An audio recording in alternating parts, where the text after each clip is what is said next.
Hello and welcome to another Betfred Sports video right here in the Quest Media Network studio. Peter, we'll crack on with Euro 2020 action. So at 5 o'clock today we've got Switzerland taking on Spain, and then in the late kick-off it's Belgium against Italy. And I guess you could say for this one it's the battle of the Robertos. Roberto Mancini against Roberto Martinez. Them two clashed in 2013 at the FA Cup final when Wigan took the trophy. So a little bit of history between them. Yeah, there certainly is. Mancini will remember that game, as we all did, because it was such a big shock that Wigan should beat Manchester City there. City were on top of the game.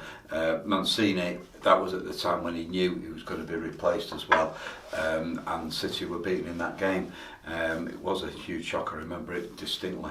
They've gone against each other 8 times as managers. Mancini's well on top. I think it's 7 out of 8 he's won out of those games. So we've got Belgium are 23-10 to win the game. Italy 7-5. Lukaku to score the opener. He's 7-2. He dipped a little bit in form. He's still got 3, and he's in 3rd place, along with Sterling for the Golden Boot. Ronaldo's got 5 from the tournament. He's 5-4 favourite. Patrick Schultz from Czechoslovakia, he's got 4. He's 4-1. So Sterling's 13-2, Lukaku 11-2, so just ahead there. And in the game itself, as I say, Italy slight favourites, but that is the game. I mean, a lot of people say that would be a fantastic final as well. Not English people, of course, but a lot of people, neutrals might think that. And then we've got to actually reach the final. It won't surprise many people to know England v Italy is the favourite for the 2 finalists. That's 7-2 with Betfred, and England against Belgium is 11-2, second favourites. They're the ones we'd lose most money on, and the most common bets. Well, fingers crossed England do get through to the final this year. I'd love to see it, you'd love to see it. But now that we are into the quarter-final stage, what have you made of the quality of the competition so far? Well, I think that the way England have played a different game to everybody else. They've been a lot more pedantic, predictable, some might say, certainly based on a solid defence. But he is varying it slightly with whoever the opponents are. So you've no doubt had fantastic reports back on the Ukraine. You've got to think how brilliant the blueprints for the plans are, because he seems to combat the quality, like in the German game. They've got superb wing backs, so he changed the system to go 3 at the back, and that meant that their wing backs weren't able to influence the game as much as the Germans would have hoped. So he may change it again for the Ukraine. I hope he does bring in Jack Grealish, as most people in the country would hope for, because he is the X factor and he brings something different to the team, even if it is at the expense of Foden or Mason Mount. I do think that Jack Grealish deserves a chance to start in the game. You ask about the quality. I think that France showed great quality and then were beaten.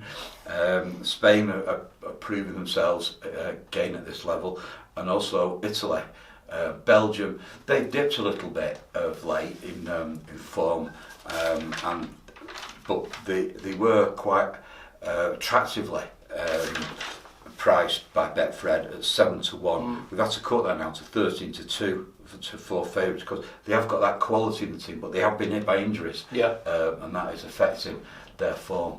So I think it's been overall an 8 out of 10 competition, but we're only halfway through anyway, aren't we? So we've got more to come. Still loads of football to come, so it does continue today. Like I said before, it's Switzerland taking on Spain at 5 p.m, followed by Belgium v Italy at 8 p.m. But just to reflect on England's victory against Germany the other day, if Muller had put that one-on-one in, it changes the balance of the game. Do you think people are getting a little bit carried away with England's, success so far? Do you think they actually are that good? Well, I think the defence and the goalkeeper have proved themselves to be absolutely excellent. John Stones, who I've been critical of in the past, you always think there's a mistake in him. He's been playing excellently, and the goalkeeper has as well. And who would have thought that England would be at this stage having not conceded a goal? And that's how you win. tournaments like this by not conceding, because you can't lose, can you? No. Effectively. Yeah. So I think that England's defence has got, well, mark that out of 10, sort of 9, 10 out of 10 even. Midfield, well, it depends who's playing there. When they go kind of defensive as they did against Germany, then it's not anything like as attractive but effective.